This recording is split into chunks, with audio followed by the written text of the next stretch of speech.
When I came to, my mom wasn't moving. I had to do something. I had to fix her, I thought. So I asked Panko to move her to the operating table. Something wrong with Mom. So that's why she said that.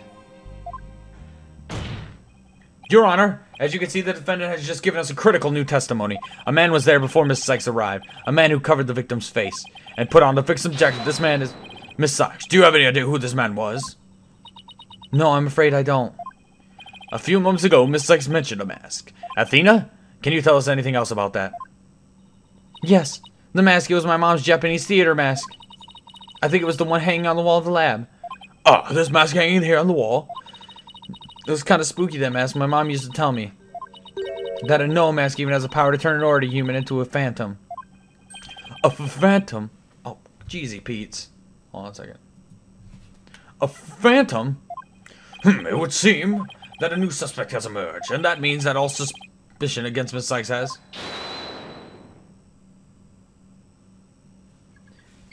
You see, this is precisely why I can't trust the court system. Athena Sykes is the murderer. I won't accept any other verdict. Miss Blackwell? This is not good. A new suspect. Where's the proof this person never existed? Who says it wasn't all just a dream in the little princess's groggy little head? She's right. We don't have any hard evidence of the masked man's existence. Objection! Thank you, Mr. Wright. I'll never be able to repay you for all you've done. But I'm fine now, because I can say with certainty that I didn't kill my mother. Athena, I'm so glad for you. More and more memories are coming back now, and so I'd like to say one thing if I could. Panko came to the robotics lab about 2 p.m. to recharge.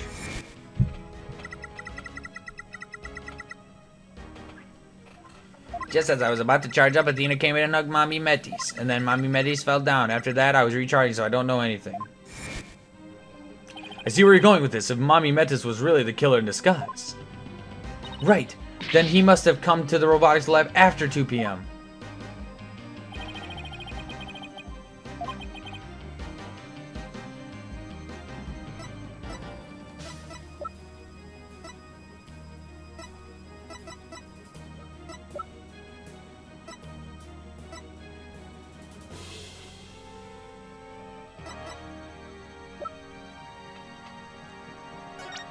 No clock, huh?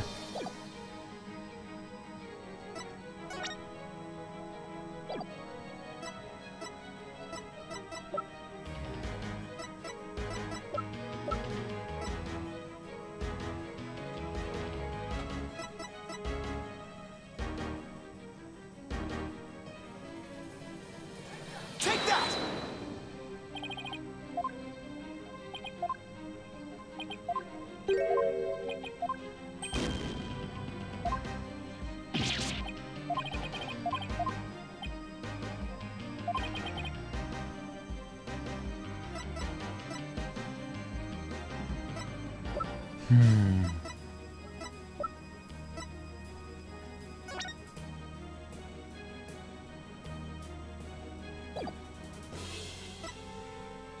Take that!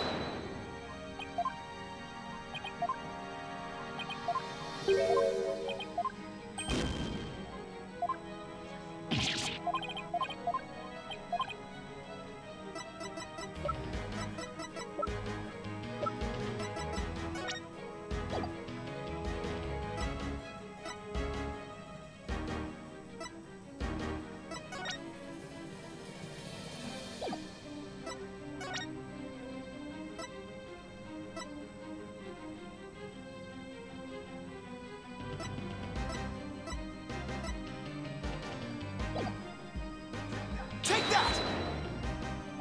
that!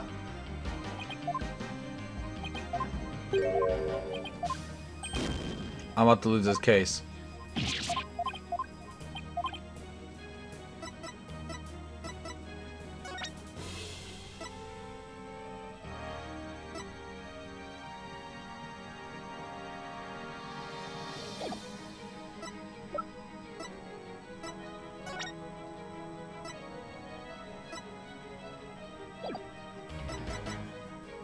Take that! We're out. Lordy, lordy.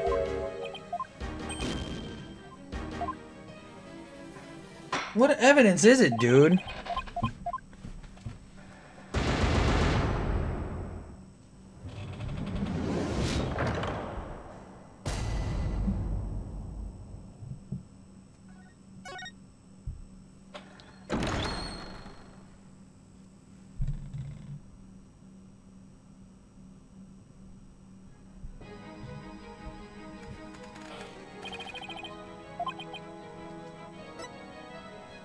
Is it this?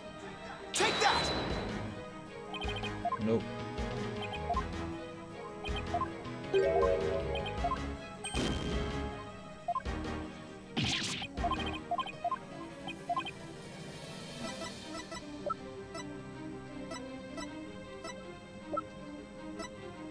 Take that!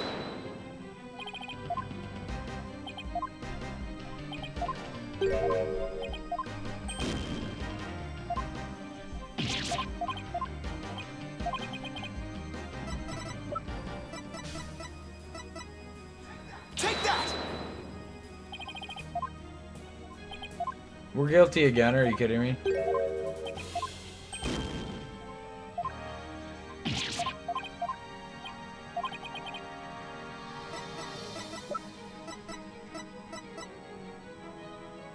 Take that! Just press your bug leaving the scene after the incident at around 3 p.m. What I'm wondering is, does the video show anyone else passing by before then? I don't see anything in the investigation report. It looks like they didn't check. Just as I thought. So if we rewind the footage and go back to around 2 p.m., we should be able to see the true culprit leaving the scene. Very well then, let's take a look. There! Please stop it right there.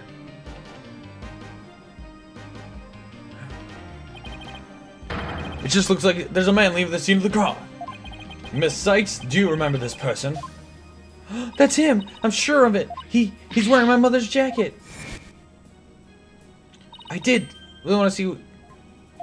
That jacket on display, that was Miss Dr. Sykes? Can you see it? There's a slash I made with a utility knife that day. And I'm sure that knife is under that jacket somewhere. So then, everything Miss Sykes said... How did they overlook that? Exactly, it proves that Miss Sykes' memory was correct. Dr. Sykes' killer arrived at the robotics lab before 2 p.m. He killed her and hit her face with a handkerchief. Then he disguised himself with Dr. Sykes' jacket and mask that were there in the lab. The culprit probably knew beforehand that Ponko charged up at 2 p.m. every day. So he waited for Ponko to come to the lab for a regular recharge. By leaving Dr. Sykes' jacket on, the culprit tricked Ponko into thinking he was Dr. Sykes, thereby making it look like she was alive up to that point in time. All to disguise the real time of death. Objection!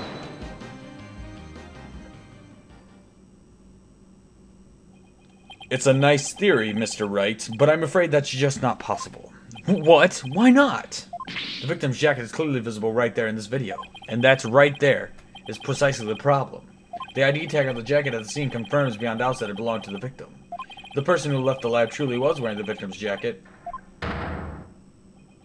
then how could it possibly have wound up back at the crime scene? What's going on? That doesn't make sense.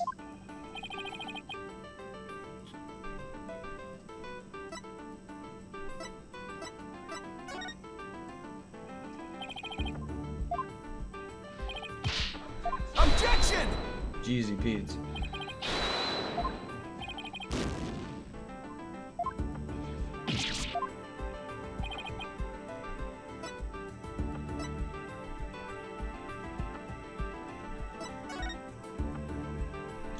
The killer used the jacket as a disguise to make his escape, but in order to conceal that fact, he had to get the jacket back to the crime scene.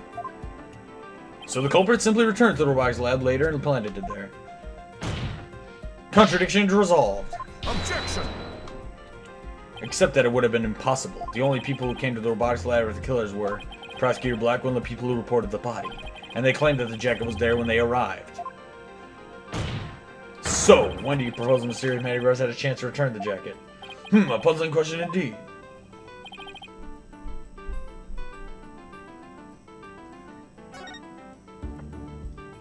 The only time the culprit could have returned the jacket was when the body was found. Mr. Wright, do you realize the implication of that argument? I do. Most people, when they come across a murder, focus their attention on the body. Culprit could have taken advantage of that split second to plant the jacket. In other words, the true culprit of this case is the man known as the Phantom. Was one of the first people to discover the body. I wouldn't ever... Order in the court! What is the meaning of this, Prosecutor Edgeworth? The body was discovered and reported by a group of 3 people. They were there to collect the space probe's capsule in preparation for the Hat 1 launch. One of those people had a special bag to transport the capsule in. Oh, you mean the shock-resistant bag? Correct. I suppose that if the jacket was in that bag, it could have been returned to the scene of the crime without anyone noticing. I'll see to it that you get the reports on these 3 people. You will? We should also check the facial recognition database for that robot. If this person felt the need to hide his face with a theater mask, it might mean that his facial data was once registered. Prosecutor Edgeworth, does this mean? I have to admit, I believe Miss Sykes' memories to be credible. You win, Wright. Not that this was ever an official trial anyway. Do my ears deceive me? Prosecutor Edgeworth, are you actually conceding?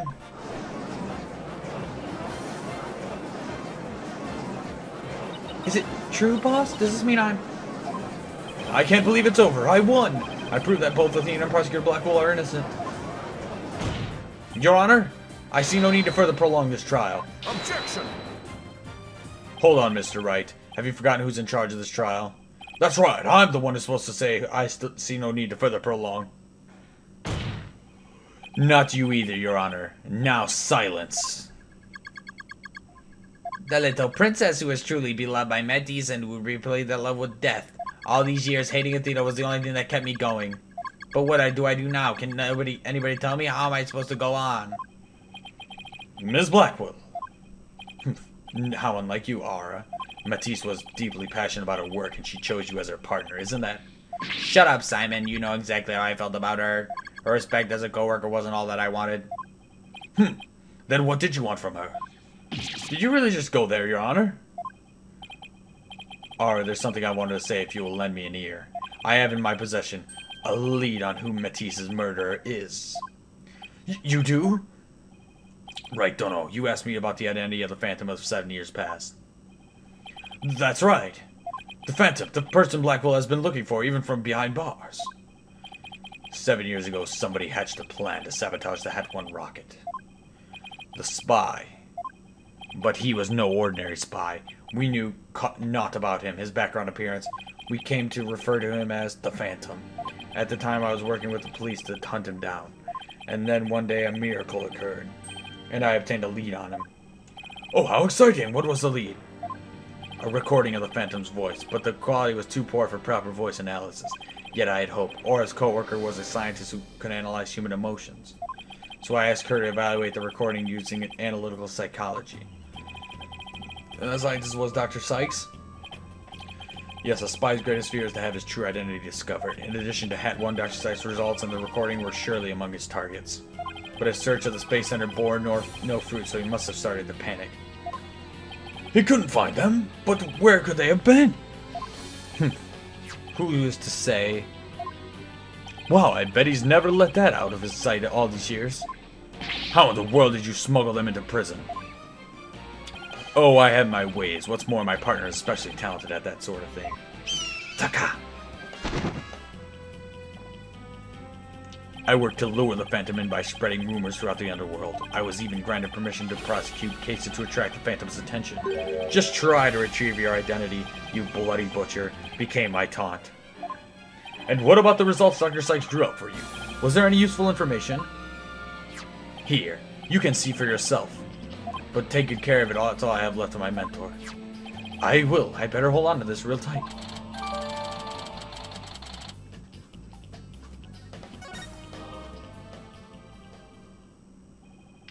Psychological profile classified. The emotional output of this voice extremely weak compared to typical voices. Psychological. No. No emotional fluctuation. A spy who experiences no emotions, not sadness nor anger, and naturally no fear. He is the very definition of a phantom, a monster with no heart. Don't you see? This creature is the rot that destroyed our lives and set what ails us all into motion. The Phantom indeed, a fitting name for the one who has brought darkness to our world. Well then, it seems a faint image of this man has started to take shape. Based on what we have learned, I'd like all of you to conduct further investigation. If I may, I'd like to hand down my verdicts and bring these proceedings to an end. Whatever, do what you want. You'll hear no objections from me. Yes, please, Your Honor. It's not over. It's finally over. Very well, in that case, Prosecutor Blackwell, could you please take the stand? As a result of this trial, your innocence has been proven. The verdict handed down 7 years ago is hereby overturned. And now, the defendant of the current trial, Miss Athena Sykes. Yes, Your Honor? Mr. Wright, thank you. Thank you for... Athena, you're more than welcome. If everyone is ready, I will now give my verdict. Aura. You? Apollo Justice. Apollo Justice. Apollo? What is the meaning of this? Congratulations, Mr. Wright and Prosecutor Edgeworth. You uncovered the truth from 7 years ago and you saved Prosecutor Blackwell. However, I can't allow this trial to end just yet.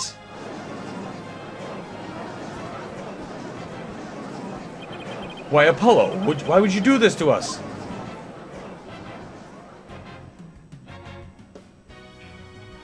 There's still more to be played. What the heck is going on?